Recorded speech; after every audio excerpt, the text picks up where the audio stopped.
the work you're doing there isn't tennis specific. So it's one-dimensional the way you're lifting and stretching it.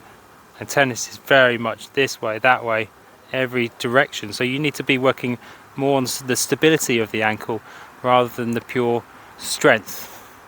Okay, so there's a few exercises maybe that you want to try.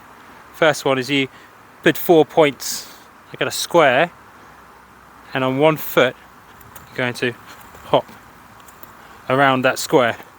Okay, and you've got to try and keep your balance on each piece, and then do it with the left foot as well. And you can see when you go into these things and you've got to push in different directions each time, this is the kind of strength and conditioning you need to be working on in different directions, because sometimes we go this way, sometimes we're going that way, and that's going to actually work the flexibility in the ankle as well. So I would stop the static stretching of it. Another one, for example, is if you go into a squat like this, jump up and then balance on that one foot. Okay, obviously you want to do both sides. In a good squat, go down, stick the bum out, don't let the knees go forward, and then jump and then land and keep that balance. It's going to stretch it out enough, but also going to work on the stability and the strength that you need.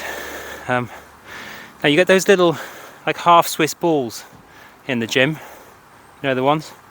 If you can do this exercise where you put your feet on the outer ring, because they've got like circumference rings going around the outside, you just use that, you in a nice position, you balancing on the ball, and you jump up on balance on to that Swiss ball.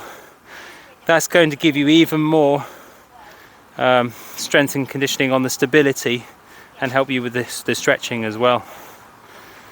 Okay, so I think you'd be much better off doing those dynamic moves rather than, you know, adding 75 kilos onto what's already an 80 kilo frame, and then that isn't, you don't do that in real life, you know.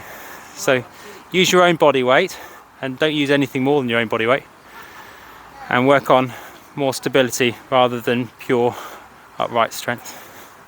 But yeah, I do those ones, and I'd say that they're probably the most important ones to do. Another one is you can stack the boxes up and work on jumping onto the boxes and then jumping back down again, and then you can raise it as you get more strength, and that's going to build your conditioning and your stamina as well. So you can find that you can probably jump up this high eventually onto these stacked boxes, and this is really one of the secret workouts to becoming a better athlete.